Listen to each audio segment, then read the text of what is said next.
Olá, bom dia. O pessoal que ficou em recuperação vai encontrar lá no Google Classroom todo o material dado no primeiro bimestre, né?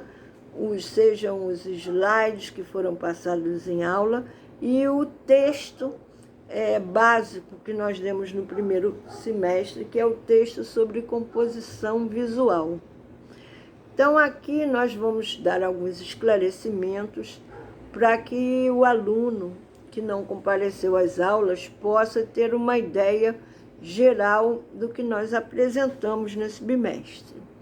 Primeiramente, a gente definiu composição visual como um texto de imagens, porque a arte ela tem os seus diversas linguagens de representação. Você tem a arte musical, você tem a arte, a dança, o teatro, e você tem a arte visual. No campo da arte visual, você tem várias formas de representação visual. Você tem a gravura, você tem o desenho, você tem a pintura, você tem a escultura.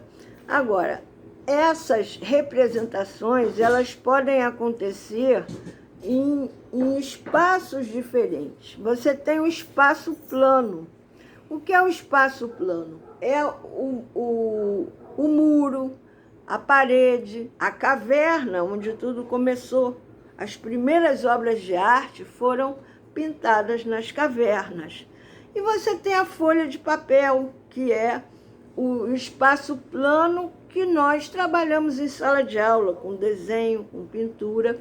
Você tem a tela, que é onde os pintores plasmam as suas obras. Você tem as igrejas, que também são espaços planos. Mas e o espaço tridimensional?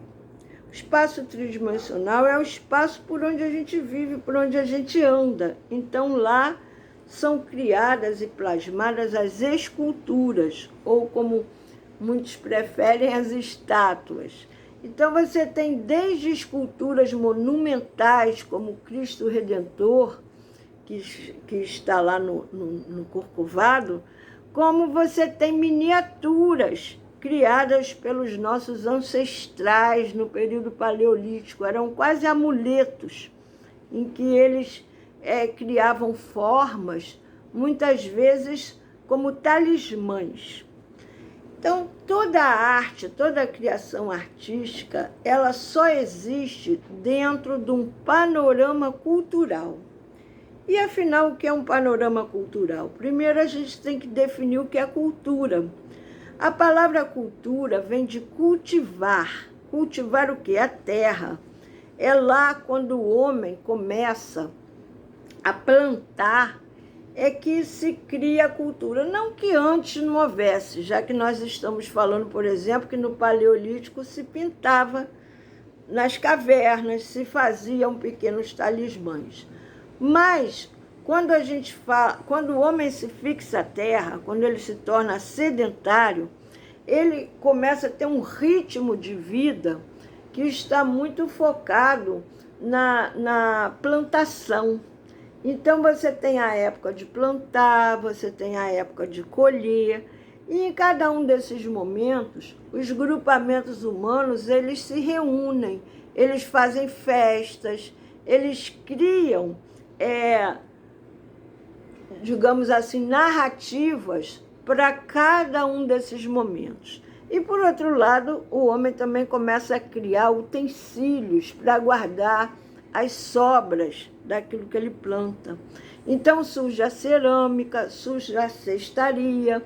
Os nossos indígenas, eles, quando Cabral aqui chegou, eles se encontravam nesse período ainda que a gente chama neolítico, né? Porque a gente tem dois períodos da chamada pré-história. E o que seria pré-história, professora? É o período em que o homem ainda não escrevia, ainda não há relatos escritos. Então, foi considerado como pré-história, vocês já estudaram isso em história. Então, o período paleolítico, ou da pedra lascada, é aquele período em que o homem ainda não plantava. Quando passa para o período que o homem começa a criar animais e plantar, é chamado de neolítico. Então, os indígenas aqui do Brasil, por exemplo, estariam no período neolítico, no momento em que Cabral aqui chega. E eles, qual é a cultura que eles têm visual? Primeiramente, eles pintam o seu corpo. E cada pintura corporal, ela não é aleatória. Ah, eu vou pintar de vermelho porque eu gosto de vermelho. Vou pintar de preto porque eu gosto de preto. Não. Cada pintura tem um simbolismo e ela é adequada para a festa, para a guerra, para um momento ritual que aquela pintura é realizada. Claro, tem os adornos? Tem, mas esses adornos também têm significado. Vocês já viram que as penas do cacique não são iguais às penas dos demais membros da tribo.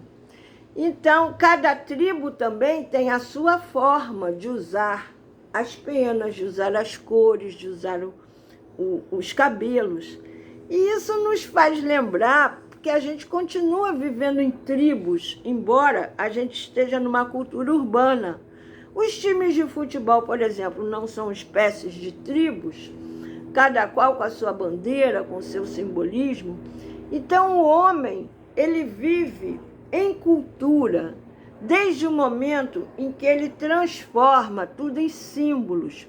E a arte vai trabalhar com essa leitura desses símbolos, com essa compreensão da representação humana. E nós, depois dessa parte, nós seguimos adiante com o nosso estudo, falando sobre, especificamente, a uma autora chamada Tarsila do Amaral. E nós temos um slide chamado Arte e Representação, que mostra como Tarsila do Amaral criava as suas várias formas de criação. E temos o slide Todo Dia Era Dia de Índio. E uma das obras importantes da Tarsila do Amaral chama-se o Abapuru. E nós estudamos que o Abapuru é o homem que come gente. Por quê? Porque os indígenas, eles tinham um ritual em que, antropofagicamente, eles julgavam, consideravam absorver os valores do seu adversário. E esse ritual antropofágico, neste ritual antropofágico, a Tarsila do Amaral se inspirou. Mas será que ela se inspirou apenas por conta do ritual indígena? Ou se ela se inspirou por outra razão também? Bom, a gente viu que a Tarsila do Amaral, ela é uma filha de um cafeicultor, ela é da elite paulistana e ela viajou para a Europa, onde ela lá estudou e absorveu todas as transformações que a arte moderna estava realizando na Europa, principalmente na França. E ela lá estudou com alguns artistas e, sobretudo, com um artista cubista. E trouxe para cá toda essa influência, não só ela, mas alguns outros artistas chamados modernistas. E a Tarsila criou uma obra em que ela deu de presente para o marido dela, Oswald de Andrade, e chamada O Abapuru, o homem que come gente.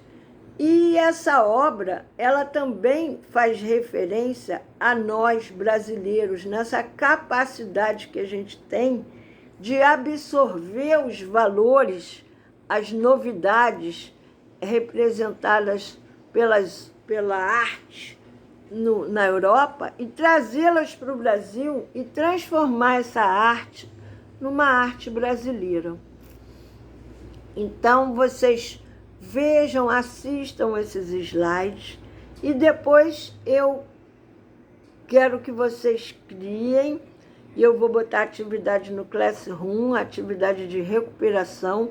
É a mesma atividade que foi realizada pelos colegas no primeiro bimestre, que é uma releitura do Abapuru. Depois eu vou fazer um outro vídeo explicando o que é uma releitura, ok? Até mais.